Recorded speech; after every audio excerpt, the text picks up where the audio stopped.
প্রিয় শিক্ষার্থী ভাইরা, আমরা এতক্ষণ ধরে সিএসএস এর কতগুলো বেসিক কমান্ড দেখলাম।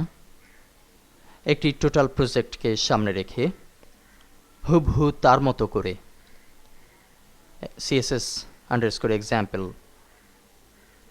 নামের এই ফোল্ডারটি অর্থাৎ নতুন একটি সিএসএস টেমপ্লেট তৈরি করতে সক্ষম হয়েছি। আশা করি আপনারা যদি এই টিউটোরিয়ালটি সঠিকভাবে অনুসরণ করেন তাহলে আপনারাও খুব সহজেই সিএসএস টেমপ্লেট তৈরি করতে সক্ষম হবেন। আমরা যে কাজটি করেছি, এখন যদি আমরা আমাদের এই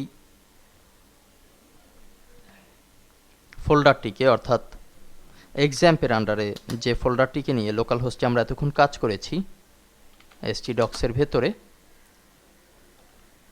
css_example এই ফোল্ডারটিকে যদি আমরা আপলোড দেই সার্ভারে, তাহলেই কিন্তু ব্রাউজের সাথে সাথে এরকম একটি আউটলুক আমরা দেখতে পারবো। আপনারা যদি ধীরে ধীরে সিএসএসকে সঠিকভাবে অনুসরণ করে প্র্যাকটিস করেন, তাহলে ইনশাল্লাহ আপনারাও এর চেয়ে অনেক ভালো মানের সিএসএস টেমপ্লেট তৈরি করতে সক্ষম হবেন।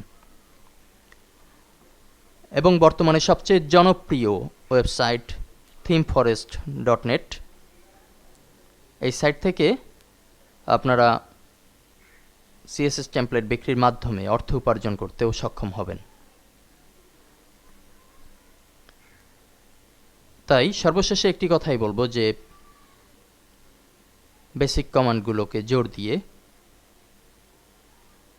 এবং এক্সটার্নাল ফাইল সিএসএস তৈরির মাধ্যমে প্রফেশনাল মানের সিএসএস টেমপ্লেট তৈরি করতে সক্ষম হবেন ইনশাল্লাহ।